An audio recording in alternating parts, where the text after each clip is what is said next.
North University, isang tanyag na university dito sa Pilipinas, kung saan lahat ay pantay-pantay at konektado. Estudyante, teachers, pati mga pader, akala mo kasama sa sobrang konektado. Dito natin makikilala si CJ, isang third year student na talagang top-notch sa kanyang mga kabatchmate. Mabait at obserbatibo.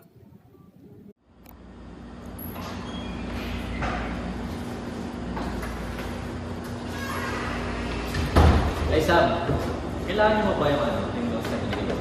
Ayo, tapos ko ng copy yung kagapon. Salamat, pre. Teka, may pinagkakabalan ko to. Yung sa GC yun, nakatama mo yan. Yung may tanong tayong bagsak sa sir. Si Mr. Jan, sa graduation. Siyempre, dapat lang ibagsak yun. Hindi naman nagtuturo yun eh. Bakit ba? Sa tingin ko, alam na ni Mr. Jan yun na may plan tayo tao. Sabi niya, some of you are plotting na babagsak natin siya.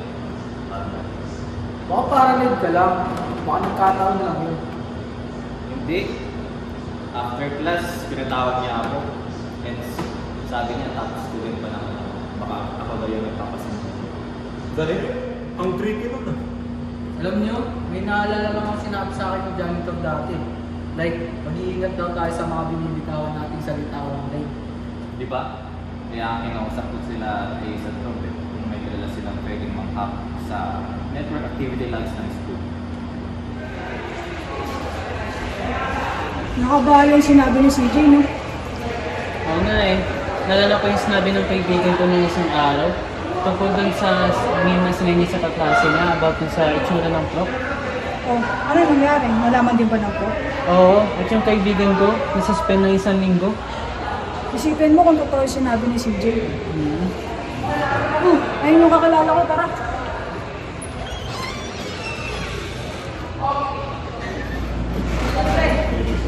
Oh, what's up? Busy ka ba? Hingin sa mga interviews. Sure, anything. Huwag lang pera. Wala sa mga. Pwede mo ba i-hack yung network activity logs ng school? Pwede ka? Ano ba legal yun? Problema kasi may kutob kami na may mga mamito kami ng school na to eh. Parang na nasabi yun pala. Kung parang kada ka bawat kilos natin alam nila. Oo, pre, kaya ka nga namin nilapitan. Sige pre, gagawin ko. Pero pag-usapan natin sila walang makakala.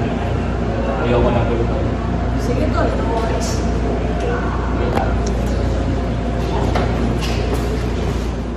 Pag-uwi ni Ren ay agad niyang ginawa ang panghack.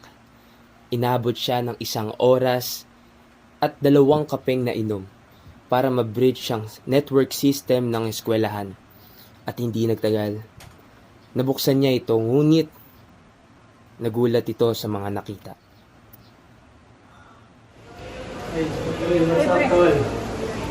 Tingnan nyo naman.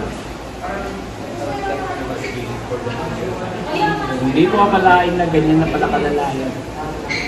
Hindi lang online activities natin ang sinusubaybayan nila, kundi mga private messages natin. Bigla akong nangilabot ha. Grabe ng paglabag sa privacy ng ginagawa ng school na to. Yung sinabi ni Lo about si janitor, mukhang totoo siya. Pero paano nila ginagawa to? Hindi ko sure. Pero tingin ko sa Canvas app siya. Pero may mga keywords alerts pa ako na nakikita. Kasama na rin doon yung tao Pre, maraming salamat ha. No worries, tol. Anything to do. Kumaripas ng takbo ang dalawa at agad na nagpunta kung saan naroroon ang grupo. Kailangan kami. Hindi lang pala network logs. Pati pala private messages, binabasa nila. Pati yung kay Mr. Jan, alam na nila yung plano. Sobrang creepy. Parang big brother na itong school natin. Ikinuwento nila ang nasaksihan ni Ren tungkol sa school network system, kung paano tinatrack ng school ang private chats, pati ang alert triggers nito. Mukhang tama ang match mo, CJ. Ibig sabihin, hindi na-ligtas yung private chats natin. Bali, wala na pala yung private sa private message.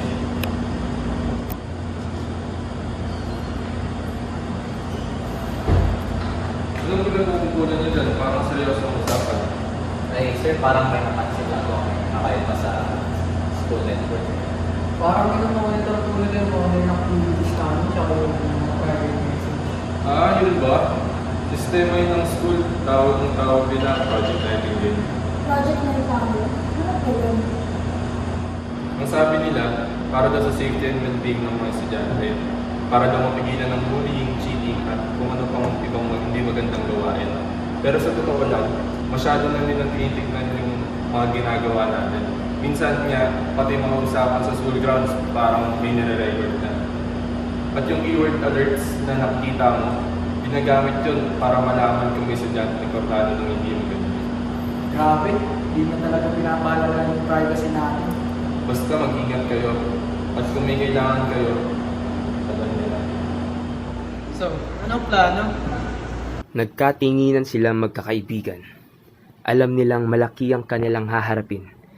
Isang prestihiyosong university na tila perpekto ay nagtatago pala ng isang madilim na lihim. At sila, isang grupo ng ordinaryong estudyante, ang nakadiskubre. Ang susunod nilang hakbang ang magtatakda kung mabubunyag ba ang katotohanan o mananatili silang bilanggo sa isang universidad na tila may mata at tenga sa lahat ng sulok.